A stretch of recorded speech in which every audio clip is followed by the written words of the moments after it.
I see a red light, everything's good, everything's good. So I'm sitting here recording this pitch video for the Seed and Spark website, which is a filmmaking specific fundraising community. It's really more than a fundraising community. It's a community that helps you build your entire career in filmmaking, all the way from fundraising to production to distribution. You know, I cut a pretty decent teaser for Parkway Broken Dreams, and I kind of forgot that I needed to really turn that into a pitch video. It includes putting myself on camera, which usually I'm pretty good about, but when it's something I have to actually like formally do and it's not just me BSing into a camera, it kind of is nerve-wracking. And you don't know how many times I had to do a take to just say my name and what I'm doing. I also hate asking people for money. There's a reason why I worked on this project in secret for several months and didn't bother anyone about it aside from the people I needed to participate in the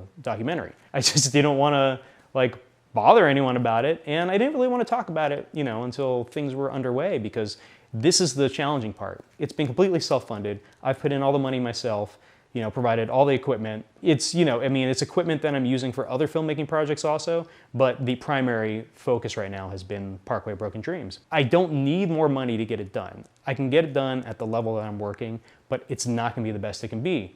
I've got a 6-year-old MacBook Pro that I've been editing on. That's fine for a 5-minute video here and there, but to do an hour-and-a-half long feature, that's not gonna cut it. Also, there's people I want to interview who are located further than a 4-hour drive across the desert. And that costs money, you know? Round trip flights to go from here to, let's say, New Jersey, you know, that's $700 right there, plus hotel, you're talking about $1,000 a trip just to go get one interview. Now, you know, there's ways we can work around that. We can do Skype, we can do things like that, but, you know, to get a really good consistent quality and to reconnect with people, which is one of the cool things about this project, is that I've been reconnecting with people that I haven't talked to at length for years. It's great because it's reminded me why I'm doing this, because there's such a strong community that came out of this scene in the 1990s. It's not that this scene was so special and unique that it couldn't be reproduced anywhere else, and it's not that it's unique to Vegas, although it kind of is depending on who you ask. It's that it was basically an extended family that we built. Just like any family, you know, they're with you forever, whether you talk to them every day or once every 10 years. And the cool thing is, just like your best friend or family members, you can pick up like that after 10, 20 years, and it's like no time passed. And that's been the cool thing about doing this project.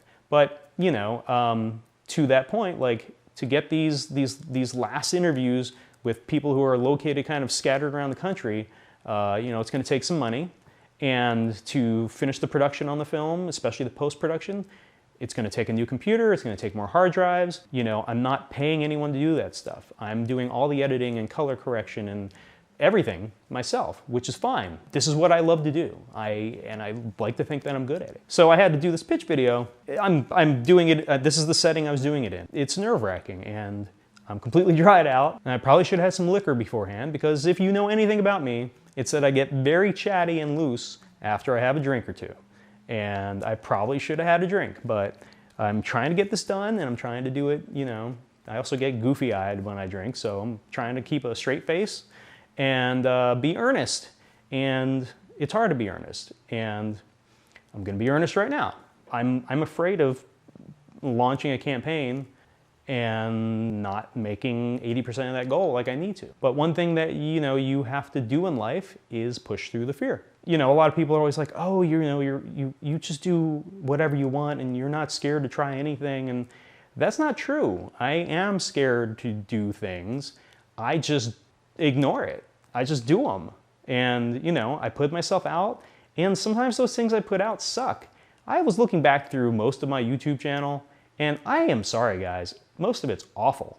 Shaky cameras and awful sound, and all these times I was in my car with the air conditioning running and just babbling on about stuff no one cares about. I kind of can go, okay, well, it's just stuff I have to get out.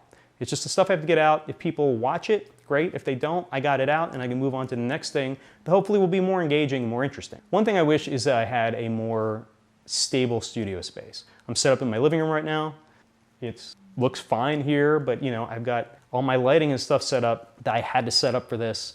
And it would be cool if I had a space where I could just have kind of a standard setup. I would have a more consistent look to my video blogs, and I could more readily just shoot things like this on the fly. That's the goal one day. I can't do it right now because we've got kind of limited space.